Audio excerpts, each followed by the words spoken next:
Удобство менен өзүбүз телевизордо болбой дегендей өзүбүз каалагандай эч ким көрбөсүн деп.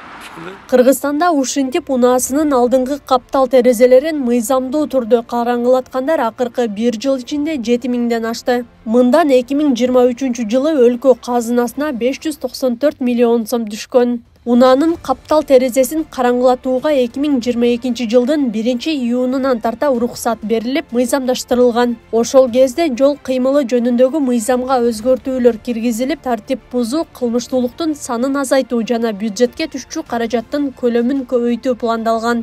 Белгилей кетсек, өлкөдө автоунаанын алдыңкы каптал айнектерин 1 жылдык мөөнөткө караңгылатуу Кыргызстандын жарандары үчүн 80 000, юридикалык жактар үчүн 100 000 жана чет элдиктер үчүн 120 000 сом турат. Мыйзам күчүнө киргенден тарта Жалал Абад облусунда мыйзамдуу түрдө 243 унаанын алдыңкы каптал айнектери караңгылатылган. Адистердин айтымында уруксат кагазын алгандардын басымдуусу жеке жактар болуп саналат. 2023 жылга 167 автогаражаты катталды.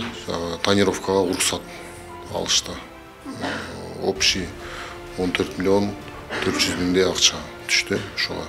Деген менен өткөн жылдын 12 айында Жалал Абад облусу боюнча 385 унаанын алдыңкы каптал терезелери мыйзамсыз караңгылатылганы аныкталган. Мындай учурда ар бир айдоочуга 20 000 сом айыппул салынат.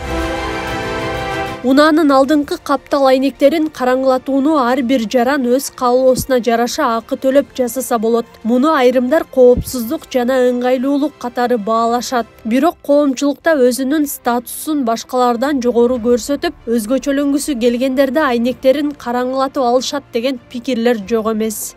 Таза эле койсо болот. Мен караңгылаткан олар энди бир мода кылып же болбосо күндөн тосуп эле караңгылатып алат.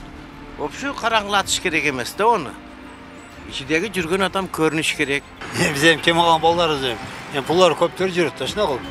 Мыйзамсыз караңгылатып аткандарга менимче ушу айып акчасын көбүрөөк салыш керек деп ойлоймун. 50 000ге чейин салып койсо, анан ойлонот эле да. Мурда деле болот эле, бирок мынчалык даражага жеткен эмес. Чото акыркы күндөрү бизде көбөйүп кетти да.